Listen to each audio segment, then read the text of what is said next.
Το Λύκειο Λιτοχώρου, στα πλαίσια της περιοδείας του στη Βόρειο Ελλάδα, παρουσίασε στην κεντρική πλατεία της Κομοτηνής ένα μονόπρακτο, το οποίο αντλεί το υλικό του από το αρχαίο δράμα, αξιοποιώντας το από τις αρχαίες τραγωδίες που αφορούν το θέμα της βίας, και με τίτλο «Ο άνθρωπος αυτή η ύβρις».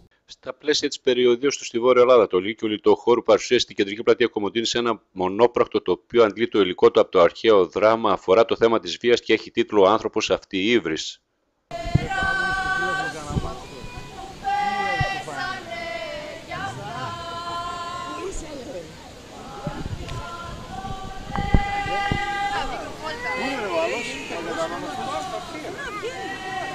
Ήρθαμε στην Κομοτηνή για να παρουσιάσουμε ένα δρόμενο, το οποίο αντλεί το υλικό του από το αρχαίο δράμα.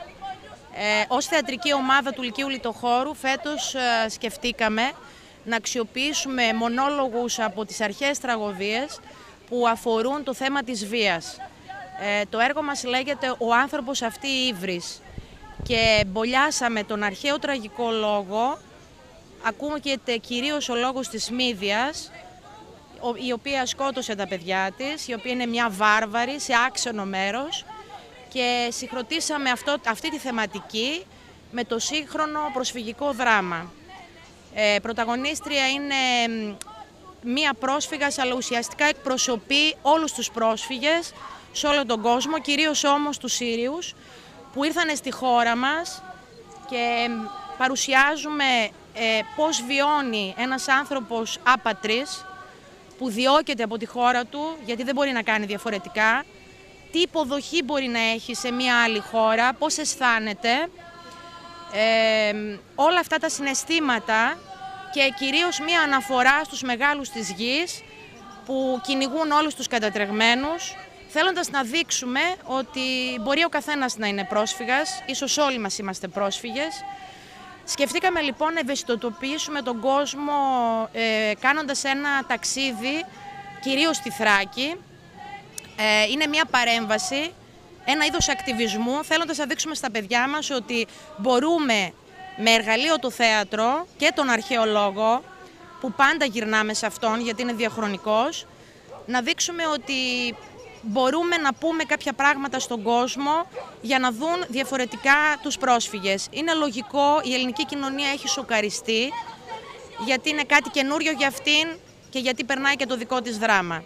Νομίζω όμως ότι μας ενώνουν πάρα πολλά με τους Σύριους, και γιατί εμείς βιώσαμε στο πετσί μας την προσφυγιά, αλλά και γιατί είμαστε πολύ φιλόξενος λαός και δεν παύουμε να κουβαλάμε μέσα μας όλες αυτές τις αξίες, τις οποίες όμως καλούμαστε να αποδείξουμε πλέον στην πράξη.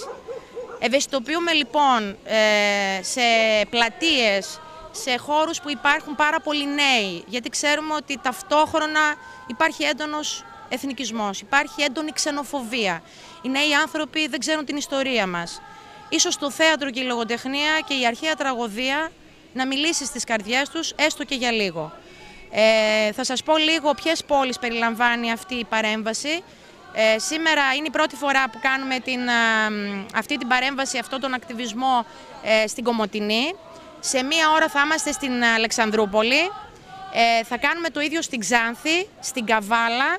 Θα παίξουμε όλο το δρόμενο, γιατί αυτή τη στιγμή δεν είναι όλο το κείμενο, στους Φιλίππους, γιατί έχουμε και έναν άλλο στόχο. Τα παιδιά θέλουμε να βιώνουν τον αρχαίο λόγο στον αυθεντικό χώρο των αρχαίων θεάτρων.